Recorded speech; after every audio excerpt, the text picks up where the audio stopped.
നമസ്കാരം. ഇന്ന് സംഭവിച്ച വാർത്തകളും ഇപ്പോൾ സംഭവിക്കുന്ന ഏറ്റവും പ്രധാനപ്പെട്ട സംഭവങ്ങളുമായി ഈ വാർത്താ ബുള്ളറ്റിൻ തുടങ്ങുകയാണ്. ആദ്യം പോകുന്നത് പത്തനംതിട്ടയിലേക്കാണ്. CPIM ജില്ലാ സെക്രട്ടേറിയറ്റ് യോഗത്തിലെ കയ്യാങ്കളി മയപ്പെടുത്താൻ CPIM. വാർത്ത അടിസ്ഥാനരഹിതമെന്ന് ജില്ലാ സെക്രട്ടറി KP ഉദയഭാനു പറഞ്ഞു. തമ്മിലടിച്ച നേതാക്കളെ ഒപ്പമിരുത്തി വാർത്താ സമ്മേളനം നടത്തി. ജില്ലാ സെക്രട്ടേറിയറ്റിനെ സംബന്ധിച്ച് മാധ്യമങ്ങളിൽ വന്ന വാർത്ത തികച്ചും അടിസ്ഥാനരഹിതമാണ്. മാധ്യമങ്ങൾ വളരെ ബോധപൂർവമായി സൃഷ്ടിച്ച വ്യാജ വാർത്തയാണ്. അടിസ്ഥാനരഹിതമായ വാർത്ത ജനങ്ങൾ തള്ളിക്കളയണമെന്നാണ് എനിക്ക് അഭ്യർത്ഥിക്കാനുള്ളത്. ഇത്തരം വ്യാജ വാർത്തകൾ ചെയ്യരുത് എന്നാണ് പറയാനുള്ളത്. ഇത്തരം വാർത്തകളെ സംബന്ധിച്ച് ഞങ്ങൾ നിയമപരമായി അതിനെ നിയമപരമായി നേരിടും. നിങ്ങളെ വിളിച്ച് പറഞ്ഞവരോട് നിങ്ങൾ ചോദിക്കുക, അല്ലാതെ എന്നോട് ചോദിച്ചിട്ട് എന്താ കാര്യം? നല്ല പ്രവർത്തനം നടക്കില്ലേ? ഈ മുഖ്യമന്ത്രിയുടെ യോഗം എവിടെയാണ് തീരുമാനിച്ചിരിക്കുന്നത്? ഇവിടെ 8-ാം തീയതി പത്തനംതിട്ട ടൗണിലല്ലേ? പിന്നെ ഇല്ല, എനിക്കറിഞ്ഞൂടാ. പ്രശ്നപരിഹാരത്തിന് സംസ്ഥാന സെക്രട്ടറി MV ഗോവിന്ദൻ നേരിട്ടെത്തി. ശ്രീജിത്ത് ശ്രീകുമാരൻ പത്തനംതിട്ടയിൽ നിന്ന് ചേരുന്നു വിവരങ്ങളുമായി. ശ്രീജിത്ത്, ഇതിപ്പോൾ ഇത്തരത്തിലൊരു പ്രശ്നമില്ല, അത് വ്യാജ പ്രചാരണം മാത്രമാണ്, ഇടതുമുന്നണിയെയും സ്ഥാനാർത്ഥിയെയും ദുർബലപ്പെടുത്താനുള്ള ശ്രമങ്ങളുടെ നീക്കമാണ് എന്നുള്ള രീതിയിലാണ് ഇപ്പോഴുണ്ടായ വിശദീകരണം. എന്താണ് യഥാർത്ഥത്തിൽ സംഭവിക്കുന്നത്?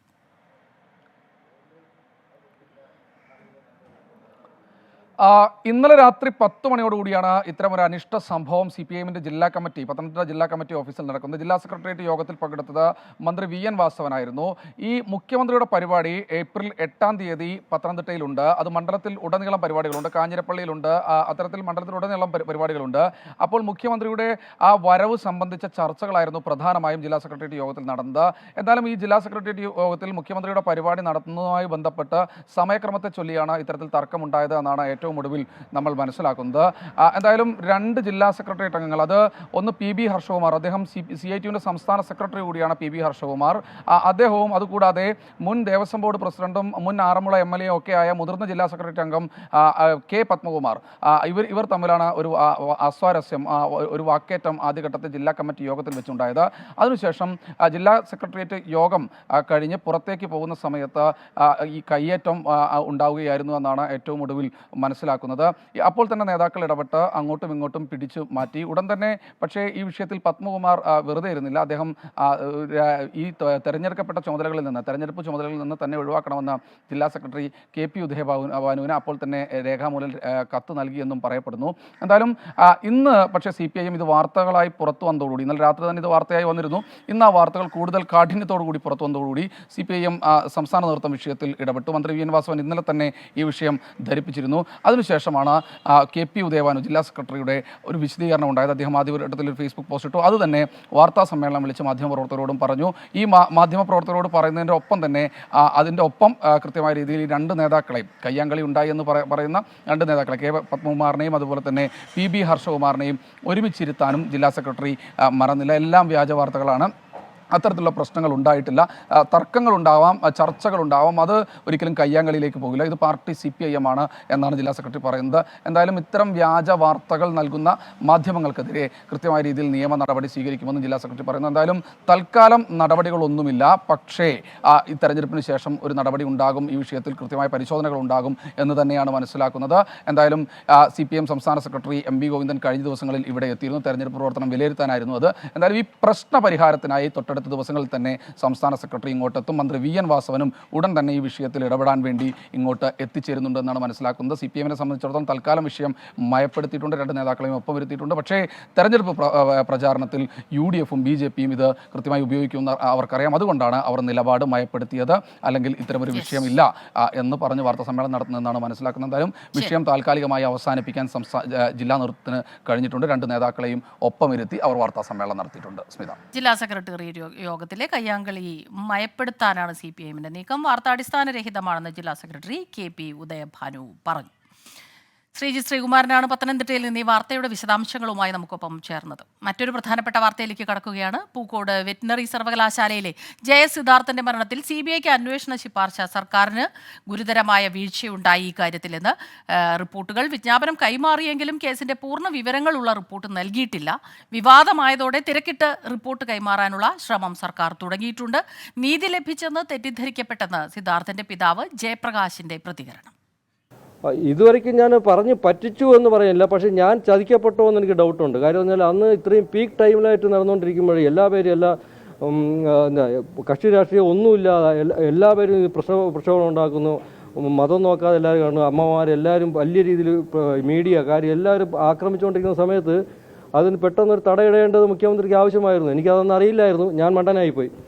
എൻ്റെ വായും എൻ്റെ കുടുംബത്തിൻ്റെ വായും അങ്ങ് അടച്ചു വെച്ചു. എല്ലാവരും വാ അടപ്പിക്കാൻ വേണ്ടി ആദ്യം ചെയ്തു. പ്രത്യേകിച്ച് ഇലക്ഷൻ കൂടെ വരികയാണ്. ഈ സമയത്ത് കുടുംബത്തിൻ്റെ വാ അടച്ച് കെട്ടേണ്ടത് വളരെ അത്യാവശ്യമായിരുന്നു. അതവർ അതിൽ വിജയിച്ചു. എനിക്കതിൽ അവരെ ശരിക്കും പറഞ്ഞ് അഭിനന്ദിക്കുക തന്നെ വേണം. ആ കാര്യത്തിൽ അവരങ്ങ് വിജയിച്ചു.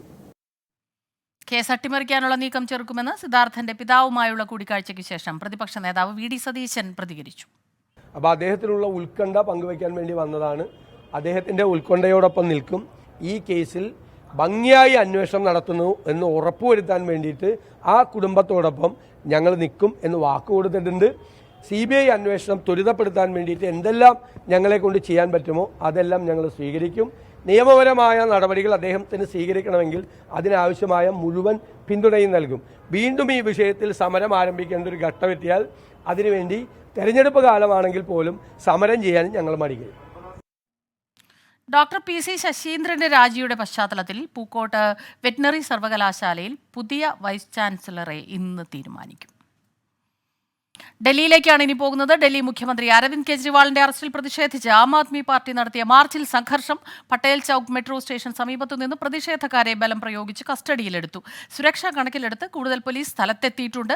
കെജ്രിവാളിന്റെ രാജി ആവശ്യപ്പെട്ട് BJPയും പ്രതിഷേധം തുടങ്ങി. ബൽറാം നെടുങ്ങാടി ചേരുന്നുണ്ട്, ഒപ്പം R രാധാകൃഷ്ണനും. ബൽറാം നെടുങ്ങാടിയിലേക്കാണ് ആദ്യം പോകുന്നത്. ബൽറാം, ഇന്ന് രാവിലെ മുതൽ കാണുന്നതാണ് വലിയ രീതിയിലുള്ള പ്രതിഷേധം.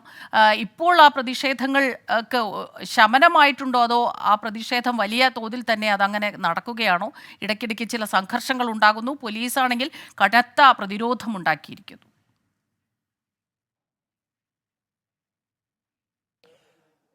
സ്മിത, ഇപ്പോൾ ഈ പ്രതിഷേധത്തിന് ഒരു ഇടവേള ഉണ്ടായിരിക്കുന്നു എന്ന് മാത്രമേ നമുക്ക് പറയാൻ കഴിയൂ. കാരണം ചെറിയ സംഘങ്ങളായാണ് ആം ആദ്മി പാർട്ടി പ്രവർത്തകർ പ്രതിഷേധവുമായി എത്തുന്നത്. ഇന്ന് പ്രധാനമന്ത്രിയുടെ വസതി വളയാനുള്ള ആഹ്വാനമാണ് ആം ആദ്മി പാർട്ടി നൽകിയത്. പോലീസിന്റെ നിയന്ത്രണങ്ങൾ കണക്കിലെടുത്തുകൊണ്ട് ഡൽഹിയിലെ പട്ടേൽ ചൌക്ക് മെട്രോ സ്റ്റേഷന് സമീപം സമ്മേളിക്കാനായിരുന്നു പ്രവർത്തകർക്ക് നൽകിയ ആഹ്വാനം. ഇവിടെ എത്തി ഇവിടെ നിന്നും തുഗ്ലക് റോഡ് വഴി പ്രധാനമന്ത്രിയുടെ വസതിയിലേക്ക് മാർച്ച് ചെയ്ത് അദ്ദേഹത്തിന്റെ വസതി ഗരാവോ ചെയ്യാനായിരുന്നു ആഹ്വാനം. മുഖ്യമന്ത്രി അരവിന്ദ് കെജ്രിവാളിന്റെ അറസ്റ്റിൽ പ്രതിഷേധിച്ചാണ് ഈ പ്രതിഷേധത്തിന് ആഹ്വാനം ചെയ്തത്. നിരവധി പ്രവർത്തകർ ഈ ആഹ്വാനം ഏറ്റെടുത്ത് എത്തി എന്നുള്ളതാണ് നമുക്ക് രാവിലെ മുതൽ കാണാൻ കഴിഞ്ഞത്. പഞ്ചാബിൽ നിന്ന് അടക്കമുള്ള ആം ആദ്മി പാർട്ടി പ്രവർത്തകർ ഇവിടെ എത്തി പ്രതിഷേധിച്ചു. Who are accused of being party to this. So he has resigned. We have accepted the resignation. That's all. But last night he met media and he said that he was following all the rules and regulations and he followed the rules and thereby he withdrew the suspension of these 33 students. Well, that will also be subject matter for the CBI to inquire. I don't want to prejudge the issue. And nobody has the right to prejudge the issue. Once matter has been entrusted to a judicial inquiry and to the CBI, and both inquiries will go simultaneously. Which individual, even I don't have a right to prejudge the issue and say that according to rule this is the position. Who am I then? Why we have ordered the judicial inquiry? And why CBI inquiry has been ordered? That is for the inquiry committee, for the CBI and for the judicial inquiry to determine what are the rules and who are accused, those who have been accused. It is for them to decide what action is to be taken under the rules. Nobody else can decide now. So you think that was an inappropriate act by the BC by withdrawing the suspension? There is no need for me to go into that aspect because he has already resigned. There is nobody, when judicial inquiry has been ordered, nobody, not even I can decide who is to remain in the list of the accused and who is to go out. This is for the judicial inquiry and for the CBI. Well, if they are I can only assure them that nobody will be allowed to interfere in the proceedings of the inquiry. And the inquiry is not just one. There are two inquiries. One is judicial inquiry. We have already appointed, and the CBI inquiry is also there. So I have already assured them that it will be ensured that nobody is allowed to interfere with the proceedings of the inquiry committee. The VC also expressed that you had some displeasure over him in this matter. Anybody who will interfere with the proceedings of the inquiry committee, displeasure should be shown to such a person. You are trying to interfere with the fair inquiry. Yesterday, Siddharth's father met you and he expressed his concern over the investigation. No, much before Siddharth's father came to see me, I had ordered the Vice Chancellor to withdraw the order. Much before he came. I reached Trivandrum around 11:30. As soon as I came to know about it, I told him he has to withdraw the order, because this order amounts to interfering with the inquiry proceedings. Do you think that there was a lag in referring the CBI investigation to the censor? That I won't go into, because it has already been gazetted. So there may be family has the concern, but family, I have assured them, and I feel they are satisfied that absolute fairness will be observed and justice will be done. Thank you. Thank you. Pookot സർവകലാശാലയിൽ VC PC ശശീന്ദ്രന്റെ രാജിയിൽ പ്രതികരിക്കുകയായിരുന്നു governor Arif Muhammad Khan. അടുത്ത നടപടികളിലേക്ക് കടക്കും. Judicial enquiry നടക്കുന്ന സാഹചര്യത്തിൽ കേസിനെ കുറിച്ചോ അതിന്റെ മറ്റു വശങ്ങളെക്കുറിച്ചോ പ്രതികരിക്കാനില്ലെന്നും ഗവർണർ ആരിഫ് മുഹമ്മദ് ഖാൻ പറഞ്ഞു. CBIക്ക് അന്വേഷണ റിപ്പോർട്ട് കൈമാറുന്നതിലുണ്ടായ തടസ്സത്തെക്കുറിച്ചുള്ള ചോദ്യത്തിനും അദ്ദേഹത്തിന്റെ പ്രതികരണം ആ രീതിയിൽ തന്നെയായിരുന്നു. മറ്റൊരു പ്രധാനപ്പെട്ട വാർത്ത നേരത്തെ പൂർത്തിയാക്കാതെ പോയ വാർത്തയാണ്. ഡൽഹി മുഖ്യമന്ത്രി അരവിന്ദ് കെജ്രിവാളിന്റെ അറസ്റ്റിൽ വലിയ പ്രതിഷേധമാണ് ആം ആദ്മി പാർട്ടി നടത്തുന്നത്. മാർച്ചിൽ സംഘർഷമുണ്ടായി. പട്ടേൽ ചൌക്ക് മെട്രോ സ്റ്റേഷന് സമീപത്തു നിന്ന് പ്രതിഷേധക്കാരെ ബലം പ്രയോഗിച്ച് കസ്റ്റഡിയിലെടുക്കുകയും ചെയ്തു. സുരക്ഷ കണക്കിലെടുത്ത് കൂടുതൽ പോലീസ് സ്ഥലത്തെത്തി. കെജ്രിവാളിന്റെ രാജി ആവശ്യപ്പെട്ട് BJPയും പ്രതിഷേധം തുടങ്ങിയിട്ടുണ്ട്. ആർ രാധാകൃഷ്ണനിലേക്ക് പോവുകയാണ്. BJP പ്രതിഷേധിക്കുന്ന ഒരു സാഹചര്യമുണ്ട്. RK, രാജി ആവശ്യപ്പെട്ടുള്ള പ്രതിഷേധം അത് ഏത് രീതിയിലാണ് പ്രതിഷേധം നടക്കുന്നത്? ആം ആദ്മി പാർട്ടി ഒരു വശത്ത് അവിടെ വലിയ പ്രതിഷേധമുണ്ടാകുന്നു, സംഘർഷങ്ങൾ ഉണ്ടാകുന്നു. ഇതിപ്പോൾ രണ്ട് കൂട്ടരും കൂടി ഈ പ്രതിഷേധം ഒരേ സ്ഥലത്താണോ ഒരേ ഇടങ്ങളിലാണോ നടക്കുന്നത്? എന്താണ് അവിടെ നിന്നുള്ള വിവരങ്ങൾ?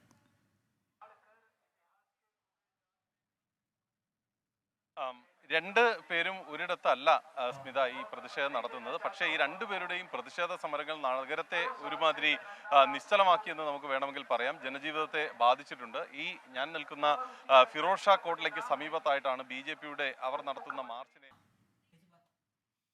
ബൽറാം നെടുങ്ങാടിയും ആർ രാധാകൃഷ്ണനുമാണ് ഡൽഹിയിൽ നിന്നുള്ള വിവരങ്ങളുമായി നമുക്കൊപ്പം ചേർന്നത്. വലിയ രീതിയിലുള്ള പ്രതിഷേധം നടക്കുകയാണ്. അവിടെ സംഘർഷവും ഉണ്ടാകുന്നുണ്ട്. പോലീസുകാർ പ്രതിഷേധക്കാരെ അറസ്റ്റ് ചെയ്ത് നീക്കുന്നു. ഈ സാഹചര്യത്തിൽ കനത്ത പ്രതിഷേധം തന്നെ അവിടെ തുടരുന്നു. വാർത്തകളിലേക്ക് വീണ്ടും. മലപ്പുറം കാളികാവിൽ 2.5 വയസ്സുകാരിയെ മർദ്ദിച്ചു കൊന്ന പിതാവ് മുഹമ്മദ് ഫായിസിനെതിരെ കൊലക്കുറ്റം ചുമത്തി. ജുവനൈൽ ജസ്റ്റിസ് ആക്ട് പ്രകാരവും കേസെടുത്തു. കുഞ്ഞിന് ക്രൂരമർദ്ദനമേറ്റു എന്നാണ് പോസ്റ്റ്മോർട്ടം റിപ്പോർട്ട്. തലയിലെ രക്തസ്രാവമാണ് മരണത്തിന് കാരണമായത്. കുഞ്ഞിനെയും മാതാവിനെയും മുഹമ്മദ് ഫായിസ് ക്രൂരമായി മർദ്ദിക്കാറുണ്ടെന്ന് ബന്ധുക്കളും അയൽവാസികളും പറഞ്ഞു. പരാതി നൽകിയിട്ടും പോലീസ് നടപടിയെടുത്തില്ല എന്ന ആരോപണവും ഉയരുന്നുണ്ട്. ഇവിടെ നിക്കാഹ് കഴിഞ്ഞ അവിടുന്ന് തൊട്ടാണ് ഓളെ ഉപദ്രവിച്ചു തുടങ്ങിയത്. നിക്കാഹ് കഴിഞ്ഞ് 2 മാസം കഴിഞ്ഞിട്ട് ഓളെ ഇവിടുന്ന് കൊണ്ടുപോയിരുന്നു അവന്റെ വീട്ടിക്ക്. ആ വീട്ടിൽ കൊണ്ടുപോയി അന്ന് ഓളെ നല്ല പരമാവധി ഓളെ ഉപദ്രവിച്ചിട്ടുണ്ട്. ഓളെ തല അടിക്കുക, അങ്ങനെ ഞങ്ങൾ സ്റ്റേഷനിൽ പോയിട്ട് പരാതിയൊക്കെ കൊടുത്തിട്ടുണ്ട്. അതിനൊന്നും ഞങ്ങൾക്കൊന്നും ഇതാക്കി തന്നിട്ടില്ല. ഞങ്ങൾ ആട്ടിയർക്ക് വിട്ടിട്ടുള്ളൂ. അത് കഴിഞ്ഞിട്ട് പിന്നെ ഇതേപോലെ കോംപ്രമൈസ് ചെയ്യിക്കാണ്ട് വീണ്ടും ഒരു കൊണ്ടുപോകും. നമുക്ക് പരിക്കേൽപ്പിച്ചിട്ടാണ് ഓളെയും കുട്ടികളെയും തരല്. നമുക്ക് ഇത് കഴിഞ്ഞിട്ട് പിന്നെ ഒരു കൊണ്ടുപോയിരുന്നു. അന്ന് കുട്ടീനെ ഇതേപോലെ നല്ല പരിക്കേൽപ്പിച്ചു. മുഖമൊക്കെ ആകെ നീല കളറായി. അന്ന് ഞങ്ങള് പൂക്കോട്ടുംപാടം സ്റ്റേഷനിലും കാളയിലും ഒക്കെ കൊണ്ടുപോയിട്ട് ചോദിച്ചു, ഇതെന്താ കുട്ടിക്ക് പരിക്കെന്ന് ചോദിച്ചു. അപ്പൊ ഇങ്ങനെ അവന്റെ പെങ്ങളെ കുട്ടി കാട്ടിന്നാ ഞങ്ങളോട് പറഞ്ഞത്. പക്ഷെ പെങ്ങളെ കുട്ടി കാട്ടിയതല്ലേന്നു. പിന്നെ കുറെ കഴിഞ്ഞിട്ടാണ് ഇവള് പറഞ്ഞത് കാക്കു കാട്ടിക്കണ്, ഇങ്ങനെ ഉപദ്രവിച്ചിക്കണെന്ന്. നല്ലോണം ഉപദ്രവിച്ച്. കഴിഞ്ഞിട്ട് പിന്നെ ഓക്ക് ബ്ലീഡിങ് ഒക്കെ ആയി. ഓളെ അടിവയറ്റിന് തട്ടിക്കാണ്ട് ബ്ലീഡിങ് ആയി. ഞങ്ങള് മഞ്ചേരി കൊണ്ടുപോയി അഡ്മിറ്റ് ഒക്കെ ആക്കി. അത് കഴിഞ്ഞിട്ട് ഇപ്പോഴാണ് പിന്നെ ഞങ്ങളെ കുട്ടീനെ ഇങ്ങനെ പരിക്കേൽപ്പിച്ചത് നല്ലോണം. ഉമ്മാന്റെ കരച്ചിൽ കേട്ടിട്ടാണ് ഓടിപ്പോയത്. ഓലെ അടുക്കളന്റെ ആ ഭാഗത്തേനു എല്ലാവരും ഇരിക്കുന്നു. അപ്പോൾ ഫായിസിന്റെ അമ്മാന്റെ മടിയിലേനു കുട്ടി. അപ്പോൾ കുട്ടിക്ക് എന്താ പറഞ്ഞു ചോദിച്ചപ്പോൾ തരിപ്പ് പോയതാണ്, കഞ്ഞി കൊടുക്കുന്നതിനിടയിൽ തരിപ്പ് പോയതാണ് പറഞ്ഞു. ഞാൻ കുട്ടീനെ എടുത്തിട്ട് ഒരു വണ്ടിക്കൊന്നും വിളിച്ചിട്ടില്ല. ഹോസ്പിറ്റലിൽ പോകണം എന്നൊക്കെ പറഞ്ഞപ്പോൾ ഉമ്മ പറഞ്ഞു വേഗം ഹോസ്പിറ്റലിൽ പോകണം, വണ്ടി വിളിച്ചു പറഞ്ഞു. വണ്ടി എത്തിയിട്ടില്ല. അതില് അനിയൻ പോയിങ്ങാണ്ട് റോഡ് കൈയാട്ടിയപ്പോൾ വണ്ടി നിർത്തി. അങ്ങനെ വണ്ടി കൊണ്ടുപോയതാ. അടുത്തുള്ള ഹോസ്പിറ്റലിൽ കൊണ്ടുപോയി. അവിടെ തന്നെ മരിച്ചെന്ന് പറഞ്ഞതാ. നമ്മൾ ആദ്യം അസ്വാഭാവികമായ മരണത്തിനാണ് കേസെടുത്തത്. അതിനുശേഷം പോസ്റ്റ്മോർട്ടം നടത്തിയ ഡോക്ടറുടെ മൊഴി പ്രകാരം കുട്ടിയുടെ മരണകാരണം ഉപദ്രവം ഉണ്ടായതെന്ന് കരുതിനാൽ 302 പ്രകാരവും 75 JA ആക്ട് പ്രകാരവും അൾട്ടർ ചെയ്ത് കേസന്വേഷിച്ചു വരികയാണ്. പ്രതി അറസ്റ്റ് രേഖപ്പെടുത്തിയിട്ടുണ്ട്. ഇന്ന് തന്നെ കോടതി ഹാജരാക്കും. പോസ്റ്റ്മോർട്ടം റിപ്പോർട്ട് കിട്ടിയിട്ടില്ല. പക്ഷേ റിപ്സിനും മറ്റുമൊക്കെ ഗുരുതരമായ പരിക്കുണ്ടെന്നാണ് റിപ്പോർട്ട് ഇട്ടിരിക്കുന്നത്. അത് നമുക്ക് കൂടുതൽ അന്വേഷിച്ച് അങ്ങനെ പങ്കുണ്ടെങ്കിൽ തീർച്ചയായിട്ടും അവരെ നടപടി സ്വീകരിക്കാൻ കഴിയും. മുൻപ് ഇവിടെ ഒരു പരാതി ഈ പെൺകുട്ടിയുടെ അമ്മ തന്നിരുന്നു. അതായത് ഈ ഇപ്പോഴത്തെ പ്രതിയായ വ്യക്തി മകളെയും പേരക്കുട്ടികളും നോക്കുന്നില്ല, ചിലവിന് കൊടുക്കുന്നില്ല എന്നുള്ളതാണ്. അത് അവർ തന്നെ സെറ്റിൽ ചെയ്ത് പോയിട്ടുള്ളതാണ്. അല്ല വേറെ ഒരു പരാതിയും കുട്ടികൾക്കെതിരെ ഒന്നും തന്നെ തന്നിട്ടില്ലാത്തതാണ്. ഇനി ലോക്സഭാ തെരഞ്ഞെടുപ്പ് പ്രത്യേക ബുള്ളറ്റിൻ 24 ഇലക്ഷനിലേക്ക്. ICL FinCorp 24 ഇലക്ഷൻ സമർപ്പിക്കുന്നത് ICL FinCorp, the intelligent choice.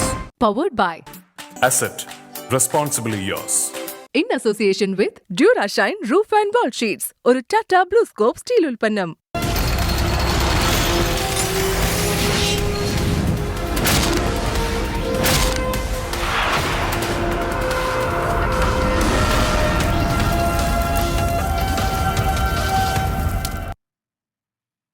സാമ്പത്തിക പ്രതിസന്ധി രൂക്ഷമായതിനെ തുടർന്ന് കോൺഗ്രസിന്റെ തെരഞ്ഞെടുപ്പ് പ്രവർത്തനങ്ങൾക്ക് പണം കണ്ടെത്താൻ കൂപ്പൺ പിരിക്കാൻ KPCC നിർദ്ദേശം. പ്രാദേശിക അടിസ്ഥാനത്തിൽ പിരിവ് നടത്താനാണ് നേതൃത്വത്തിന്റെ നിർദ്ദേശം. അതേസമയം BJPയും CPIM ഇറക്കുന്നതുപോലെ പണമിറക്കാൻ കോൺഗ്രസിന്റെ കയ്യിലില്ലെന്ന് പ്രതിപക്ഷ നേതാവ് VD സതീശൻ പറഞ്ഞു. കേരളത്തിലെ ജനങ്ങൾക്ക് അത് ബോധ്യമാകുമെന്നും ജനങ്ങൾ പണം തരാൻ തയ്യാറാണെന്നും VD സതീശൻ.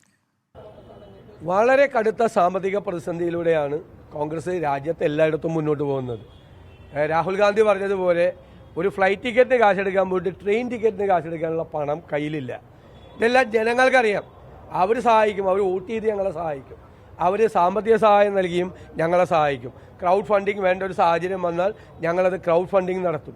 ആ BJP അധികാരത്തിൽ നിന്ന് താഴെ ഇറക്കാൻ വേണ്ടിയിട്ടാണ് ഞങ്ങളുടെ സ്ഥാനാർത്ഥികൾ മത്സരിക്കുന്നത്.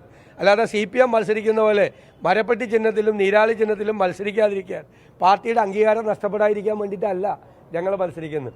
ഞങ്ങൾ BJPയെ താഴെ ഇറക്കാനാണ്, ഈ ഫാസിസ്റ്റ് ഭരണകൂടത്തെ താഴെ ഇറക്കാൻ വേണ്ടിയിട്ടാണ് ഞങ്ങൾ ചെയ്യുന്നത്. പൗരത്വ ഭേദഗതി നിയമത്തിൽ കോൺഗ്രസിനെതിരായ മുഖ്യമന്ത്രിയുടെ വിമർശനത്തിന് മറുപടിയുമായി പ്രതിപക്ഷ നേതാവ്. മുസ്ലിം വോട്ട് കിട്ടുന്നതിനു വേണ്ടി മാത്രം മുഖ്യമന്ത്രി നട്ടാൽ കുരുക്കാത്ത നുണ പറയുകയാണ്. CAA എതിർത്ത് കോൺഗ്രസ് MPമാർ പാർലമെന്റിൽ സംസാരിച്ചിരുന്നു. അന്ന് രാഹുൽ ഗാന്ധി പാർലമെന്റിൽ പോയതിന്റെ തെളിവുകൾ പുറത്തുവിട്ടിരുന്നു എന്നും VD സതീശൻ പറഞ്ഞു. CAA വിരുദ്ധ സമരങ്ങൾക്കെതിരായ കേസുകൾ പോലും മുഖ്യമന്ത്രി പിൻവലിക്കുന്നില്ലെന്നും പ്രതിപക്ഷ നേതാവ് കുറ്റപ്പെടുത്തി.